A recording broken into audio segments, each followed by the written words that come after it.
Hi ಸ್ನೇಹಿತರೆ, welcome back our job alerting Kannada YouTube ಚಾನಲ್ಗೆ. ಸ್ನೇಹಿತರೆ, ನಾನೆಸ್ಕೆ ಸಿವಿಲ್ ಮತ್ತು DR ಹುದ್ದೆಗಳಿಗೆ ಸಂಬಂಧಿಸಿದಂತೆ ಈಗ ಆಲ್ರೆಡಿ ಲಿಸ್ಟನ್ನು ಬಿಟ್ಟಿದ್ದಾರೆ. ಅದರಂತೆಯೇ ಕೆಲವೇ ದಿನಗಳಲ್ಲಿ ನಿಮ್ಮದು ಮೆಡಿಕಲ್ ಕೂಡ ಕಂಡಕ್ಟ್ ಮಾಡ್ತಾರೆ. ಹಾಗಿದ್ದರೆ KSP ಇಲಾಖೆಯು ಈ ಒಂದು ಕೆಲಸ ಮಾಡಿದರೆ ಎಷ್ಟೋ ಸಾವಿರಾರು ಅಭ್ಯರ್ಥಿಗಳಿಗೆ ಕಾನ್ಸ್ಟೇಬಲ್ ಹುದ್ದೆ ದೊರಕಿದಂತಾಗುತ್ತದೆ. ಅದರ ಜೊತೆಗೆ ನಿಮ್ಮದು ಎರಡನೇ ಫಿಸಿಕಲ್ ಲಿಸ್ಟ್ ಕೂಡ ಬರುವ ಚಾನ್ಸಸ್ ಇದೆ. ಅದ್ರ ಜೊತೆಗೆ ಮೆಡಿಕಲ್ ಲಿಸ್ಟ್ ಅಂತೂ ಖಂಡಿತವಾಗಿ ಬಂದೇ ಬರುತ್ತೆ.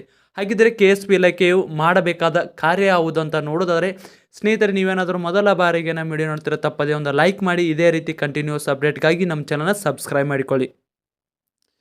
ಸ್ನೇಹಿತರೆ, ಈಗ ಆಲ್ರೆಡಿ ನಿಮಗೆ ತಿಳಿದಿರುವಂತೆ 545 PSI ಹುದ್ದೆಗಳಿಗೆ ಮರುಪರೀಕ್ಷೆ ಮುಗಿದಿದೆ.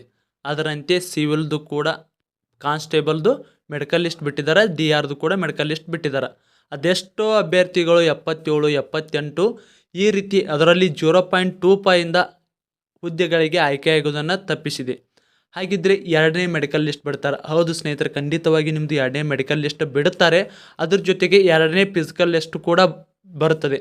ಆದರೆ ಸರ್ಕಾರವು ಅಂದರೆ ನಮ್ಮ KSP ಇಲಾಖೆ ಅಥವಾ KEದವರು ಈ ರೀತಿ ಈ ಕಾರ್ಯ ಮಾಡಿದಲ್ಲಿ ಮಾತ್ರ ಬರ್ತದೆ.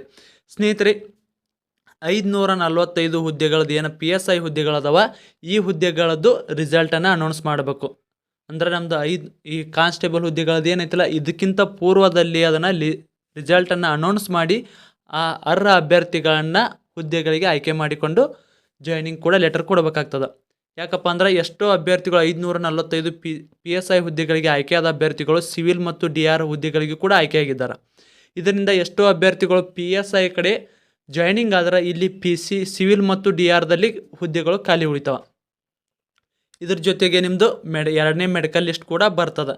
ಏನರ 545 PSI ಹುದ್ದೆಗಳದ್ದು ಏನರ ಈಗ ಆಲ್ರೆಡಿ ಜಾಯ್ನಿಂಗ್ ಲೆಟರ್ ಏನೋ ಬಿಟ್ರಂದ್ರೆ, ರಿಸಲ್ಟನ್ನು ಅನೌನ್ಸ್ ಮಾಡಿ ಜಾಯ್ನಿಂಗ್ ಲೆಟರ್ ಬಿಟ್ಟರೆ ಎರಡನೇ ಫಿಸಿಕಲ್ ಲಿಸ್ಟ್ ಮತ್ತು ಮೆಡಿಕಲ್ ಲಿಸ್ಟ್ ಕೂಡ ಬರ್ತದೆ.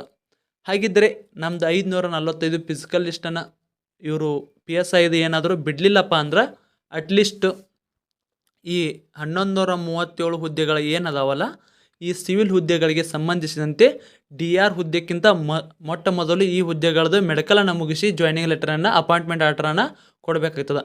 ಅಂದರೆ ಎಷ್ಟೋ ಅಭ್ಯರ್ಥಿಗಳು DRಗೂ ಸೆಲೆಕ್ಟ್ ಆಗಿದ್ದಾರೆ ಮತ್ತು ಸಿವಿಲ್ ಹುದ್ದೆಗಳಿಗೂ ಸೆಲೆಕ್ಟ್ ಆಗಿರ್ತಾರೆ. ಅದಕ್ಕಾಗಿ ಆಲ್ಮೋಸ್ಟ್ ಎಲ್ಲರೂ DR ಮತ್ತು ಸಿವಿಲ್ಗೆ ಸೆಲೆಕ್ಟ್ ಆದವರು ಒಂದು ಹುದ್ದೆಯನ್ನು ಕಳ್ಕೊಬೇಕಾಗ್ತದೆ, ಎರಡಕ್ಕೂ ಸೆಲೆಕ್ಟ್ ಆದವರು.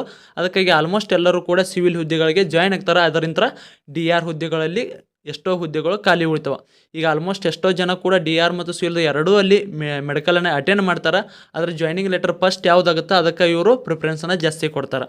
ಅದಕ್ಕಾಗಿ 1137 ಸಿವಿಲ್ ಹುದ್ದೆಗಳಿಗೆ ಏನಾರ ಸಂಬಂಧಪಟ್ಟಂತೆ ಮೆಡಿಕಲ್ ಲಿಸ್ಟನ್ನು ಮೊದಲಿಗೆ ಮೆಡಿಕಲನ್ನು ಕಂಡಕ್ಟ್ ಮಾಡಿ ಅದ ನಂತರ ಜಾಯ್ನಿಂಗ್ ಅಪಾಯಿಂಟ್ಮೆಂಟ್ ಲೆಟರ್ನ ಫಸ್ಟಿಗೆ ಇದನ್ನಾದರೂ ಕೊಟ್ಟರೆ ಎಷ್ಟೋ 100-200ಕ್ಕಿಂತ ಹೆಚ್ಚಿನ ಅಭ್ಯರ್ಥಿಗಳಿಗೆ ಹುದ್ದೆಗಳು ಸಿಕ್ಕಂಗಾಗುತ್ತೆ. ಅಂದರೆ CR/DR ಹುದ್ದೆಗಳು ಸಿಕ್ಕಂಗಾಗ್ತದೆ.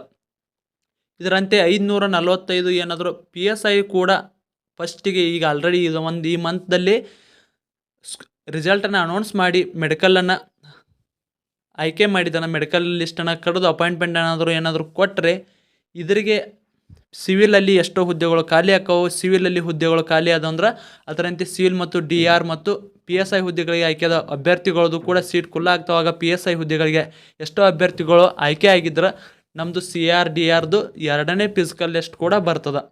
ಅದ್ರ ಜೊತೆಗೆ ಮೆಡಿಕಲ್ ಲಿಸ್ಟ್ ಅಂತೂ ಕಡ್ಡಾಯವಾಗಿ ಬಂದೇ ಬರ್ತದೆ. ಯಾಕಂದರೆ ಸಿವಿಲ್ PCಗೆ ಎಷ್ಟೋ ಅಭ್ಯರ್ಥಿಗಳು ಜಾಯ್ನಿಂಗ್ ಆದ್ರೆ DRದು ಎರಡನೇ ಮೆಡಿಕಲ್ ಲಿಸ್ಟ್ ಬರ್ತದೆ. ಅದ್ರ ಜೊತೆಗೆ ಎರಡನೇ ಫಿಸಿಕಲ್ ಲಿಸ್ಟ್ ಕೂಡ ಬಿಡ್ತದೆ. ನಮ್ಮ ಕರ್ನಾಟಕ ಸರ್ಕಾರವು ಮತ್ತು ನಡೆಸುವ KSP ಇಲಾಖೆ ಮತ್ತು KE ಇದನ್ನೆಲ್ಲವನ್ನು ಗಮನದಲ್ಲಿ ಇಟ್ಟುಕೊಂಡು ಏನಾದರೂ ಮೊದಲಿಗೆ PSI ಹುದ್ದೆ, ತದನಂತರ ಸಿವಿಲ್ ಹುದ್ದೆ, ಆದ ನಂತರ CR/DRದು ಏನಾದರೂ ಲಿಸ್ಟನ್ನು ಕ್ರಮೇಣವಾಗಿ ಈ ರೀತಿ ಬಿಟ್ಟಲ್ಲಿ ಎಷ್ಟೋ ಅಭ್ಯರ್ಥಿಗಳ ಕನಸು ಕೂಡ ಈಡೇರ್ತದೆ ಅಂತ ನಾನು ಈ ವಿಡಿಯೋದಲ್ಲಿ ಹೇಳಲು ಬಯಸುತ್ತೇನೆ. ಸ್ನೇಹಿತರೆ, ಆದಷ್ಟು ವಿಡಿಯೋನ ಶೇರ್ ಮಾಡಿ. ನಿಮ್ಮ ಸ್ನೇಹಿತ ಅಥವಾ ನಿಮ್ಮ ಫ್ಯಾಮಿಲಿ ವರ್ಗ ಕೂಡ ಈ ಮಾಹಿತಿ ಇಷ್ಟ ಆದ್ರೆ ಲೈಕ್ ಮಾಡಿರಿ. ಸ್ನೇಹಿತರೆ, ಇದಾಗಿತ್ತು ಇವತ್ತಿನ ವಿಡಿಯೋ. ಇದೇ ರೀತಿ ಕಂಟಿನ್ಯೂಸ್ ಅಪ್ಡೇಟ್ಗಾಗಿ ನಮ್ಮ ಟೆಲಿಗ್ರಾಮ್ ಮತ್ತು ವಾಟ್ಸಪ್ ಗ್ರೂಪ್ಗೆ ಕೂಡ ಜಾಯ್ನ್ ಆಗಿ. ಟೆಲಿಗ್ರಾಮ್ ಮತ್ತು ವಾಟ್ಸಪ್ ಗ್ರೂಪಿನ ಲಿಂಕ್ ಬಂದು ಡಿಸ್ಕ್ರಿಪ್ಷನ್ ಬಾಕ್ಸಲ್ಲಿ ಇರ್ತದೆ. ಇದಕ್ಕೆ ಸಂಬಂಧಿಸಿದಂತೆ ಏನಾದರೂ ಡೌಟ್ ಇದ್ದರೆ ಕಮೆಂಟ್ ಮೂಲಕ ಕೂಡ ತಿಳಿಸಬಹುದು. ಆದಷ್ಟು ವಿಡಿಯೋನ ನಿಮ್ಮ ಸ್ನೇಹಿತರಿಗೂ ಕೂಡ ಶೇರ್ ಮಾಡಿ. ತಪ್ಪದೇ ಒಂದು ನಮ್ಮ ವಿಡಿಯೋಗೆ ಲೈಕ್ ಮಾಡಿ. ಮತ್ತೆ ಮುಂದೆ ವಿಡಿಯೋದಲ್ಲಿ ಸಿಗೋಣ. ಶುಭ ದಿನ.